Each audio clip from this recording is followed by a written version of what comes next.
আজকের ব্লগটি হচ্ছে 16 তারিখ, মানে হচ্ছে শনিবার। আর শুক্রবার দুপুরে এরকম মজার বিফ খিচুড়ির সাথে এই যে দেখো একটা জারের আচার দিয়ে পাঠিয়েছে শর্মি আপু এবং খুশি আপু।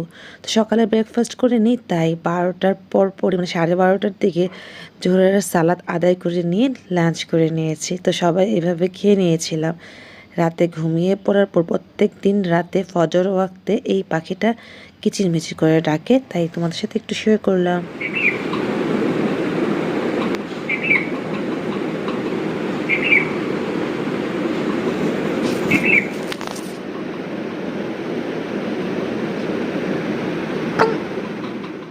যেই ভিডিও করতে নিয়েছি কিছুক্ষণ পর পাখিটা উড়ে চলে গেল। যাই হোক, এত ভোরে এরকম পাখি ডাকছে তো তোমাদের সাথে শেয়ার করে নিলাম। সালাদ পরেই ঘুমিয়ে পড়েছিলাম। ঘুম থেকে উঠে সকাল 9টার প্রত্যেক দিন এই ফিশগুলোকে আমি খাবার দিই। খাবার দিতে যাওয়ার সময় দেখলাম আমার একটি চিংড়ি মাছ মরে গেছে। ফার্স্টে ভেবে নিয়েছিলাম এটা চিংড়ি মাছের স্কিন, মানে খোসা টাইপের। তো সুমি একটু হাত দিয়ে দেখছিল, তারপর আমি আমার আঙ্গুলে নিয়ে দেখলাম যে না, এটা একটা লাল চিংড়ি মারা গিয়েছে। এরকম মনে হয় প্রায় যাবে, একটা না দুইটা, তাই না? তো দোয়া করো যাতে এরকম আর না হয়। তো মনটাই খারাপ হয়ে গেল। তারপর ওদেরকে খাবার দিয়ে নিলাম। এখন আজকের ব্লগ হচ্ছে আমি আজকে বের হব, একটু টুকটাক শপিং করব। তো যেহেতু বের হব, আমি 12টার দিকে জোহরের সালাদ আদায় করে নিয়েছি। তারপর 15 তারিখে যে আমার বার্থডে পার্টি হয়েছিল, টুকিটাকি পার্টি যেটা, তো সেখানে তো শুধুমাত্র এই বিরিয়ানি খাওয়ানো হয়েছিল। তো কিছু বিরিয়ানি তো থেকে গিয়েছিল, সেই এক প্যাকেট বিরিয়ানি কাঁচামরিচ পেঁয়াজ দিয়ে খেয়ে নিচ্ছিলাম, ছোট ছোট আলুও ছিল।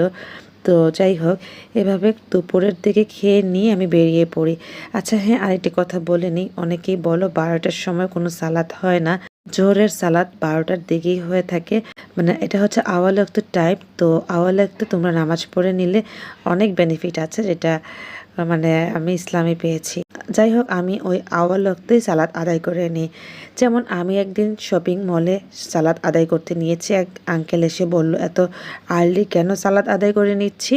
তো ওই আঙ্কেলকে আমি বুঝিয়ে দিয়েছিলাম যে আমি আওয়াল ওয়াক্তে সালাদ আদায় করে নিয়েছি। টাইম হওয়া মাত্রই আমি নামাজে দাঁড়িয়ে যাই, মানে সালাতে দাঁড়িয়ে যাই। তারপর রিক্সা নিয়ে তো চলেই আসলাম। এসে দেখলাম সিপিতে এরকম সামোচা, ছোটো ছোটো মিনি সামোচা বিক্রি করছে। তো এটা আমি ফার্স্ট খাচ্ছি। 30 টাকা নিয়েছে একটা, মানে স্টিক নিয়ে আমি যমুনা ফিউচার পার্কের ভেতরে ঢুকে গেলাম, মানে শপিং মলে।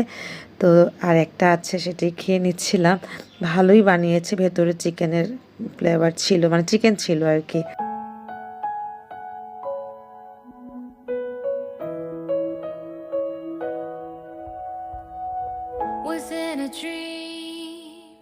যাই হোক, খেতে খেতে শেষ করে ফেললাম। বিরিয়ানি খাওয়ার পর একটু মানে ভাজা পোড়া খাওয়ার ক্রেভিং হয়েছে, তো ওইটাই খেয়ে নিলাম। তারপরে ঢুকে ডেন্টাল পার্কে গিয়েছে, ওখান থেকে টি শার্ট নিয়েছিলাম। তারপর তো বেরিয়ে পড়লাম। আর কিছু নিব না, এখান থেকে সব যা যা কেনাকাটা সেটি করে নিয়েছি, কারণ আজকে শুধুমাত্র ছেলেদের ড্রেস কিনবো।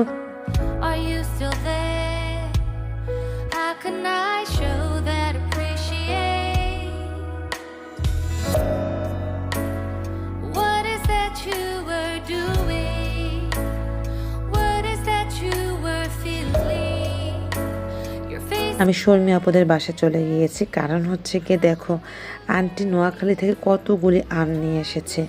এই আম খাওয়ার জন্য আন্টি আমাদের সবাইকে কল করেছে বাসায় যাওয়ার জন্য।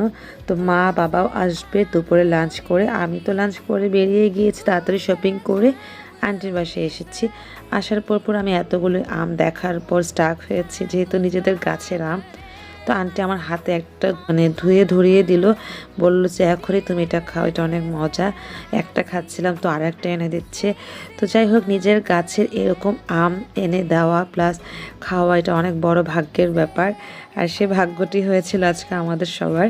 আন্টিদের গাছের আম খাচ্ছিলাম এদিক দিয়ে। এই যে লিয়ান বলছিল কি যে আমি গাছে উঠিয়ে আম খাই, আমি বানর।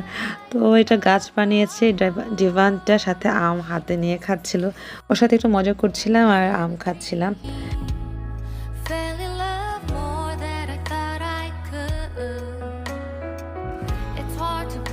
তো এখন 3টার মতো বাজে, বাচ্চাদের ঘুম পাড়াতে বলেছে আপু, আর সাফওয়ানকে নিয়ে কোচিংয়ে দিয়ে আসতে গিয়েছে আপু। তো আমি এর মধ্যে চলে আসতে চেয়েছি, বাট ওই যে মা বাবা আসবে এই জন্য আর কিছু করিনি, ওয়েট করেছিলাম। তারপর ওদেরকে ঘুম পাড়াচ্ছিলাম, ঘুমিয়ে গিয়েছে আধা ঘন্টার মধ্যে। আর আফানের দিক দিয়ে মোবাইল দেখছে আর আমার সাথে দুষ্টুমি করছিল, আমি ওর সাথে গল্প করছিলাম।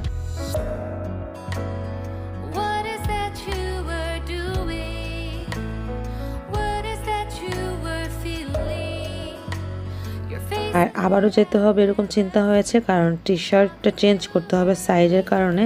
তো এখন আর যাইনি, যেহেতু 9টার মধ্যে বন্ধ হয়ে যায় শনিবারে। তো আজকে এখানে বাবা মা আসলো, নাস্তা তো খাচ্ছিলামই, ও চানাচুর খাচ্ছে, আমি সেখান থেকে নিয়ে খাচ্ছিলাম। তো এখানে আমরা সবাই মিলে গল্প করছিলাম, আন্টি আঙ্কেল অনেকদিন পর আসছিল। তো আমরা আমও খাচ্ছিলাম, নাস্তাও করছিলাম, চা খেয়ে গল্প করে আমি মাগরিবের সালাত আদায় করে নিয়ে বেরিয়ে পড়লাম। আমি যাচ্ছি এখন যমুনা ফিউচার পার্কে। অঞ্জনস থেকে আদনানের জন্য একটা লুঙ্গি নিয়েছি, আর এই যে সে জেন্টাল পার্ক থেকে যেটা চেঞ্জ করে সেটা চেঞ্জ করতে গিয়েছি, বাট চেঞ্জ করে দেয়নি। যাই হোক, আর একটা অল্টারনেট নিয়ে নিয়েছিলাম। এবার আর সি ব্লকে যাব না, মানে শর্মিয়াপুর বাসায় যাব না, এবার সরাসরি বাসায় চলে যাব।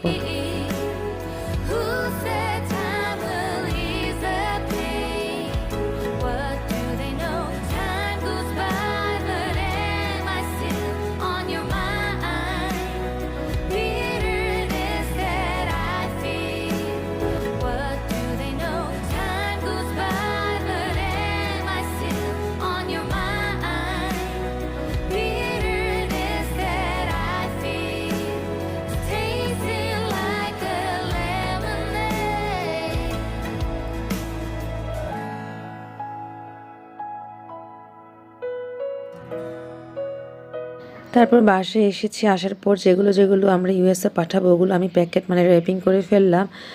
আর রাতে আদনান এত মজার মিষ্টি নিয়ে আসছে, যেটা তোমাদের সাথে শেয়ার করলাম, বিছানার ওপরেই নিয়ে বসছি। আদনান একটা খেয়েছে, আমি একটা খেয়েছি, আর বাকিগুলো ফ্রিজে রাখা হয়েছে। পরের দিন সকালে এই মিষ্টি নিয়ে শর্মিয়াপুর বাসা যাব, আর ওই যে ইউএসএ পাঠানোর জন্য যেই প্যাকেটগুলো র্যাপিং করা হয়েছে ওগুলো পোস্ট অফিসে নিয়ে যাব, সেটির ব্লগ তোমাদের সাথে শেয়ার করবো। আশা করছি তোমাদের কাছে ভালো লাগবে। বেশি মিষ্টি ছিল, আর একটু কম মিষ্টি হলে আরও ভালো লাগতো, আদারওয়াইজ এভরিথিং ভালো ছিল। রাতে ডিনার কিন্তু করেছি, সেগুলোর ভিডিও করতে ভুলে গিয়েছিলাম। তো মিষ্টি দিয়ে শেষ করে নিয়েছি আজকের পর্বটি। আল্লাহ হাফেজ, আসসালামু আলাইকুম।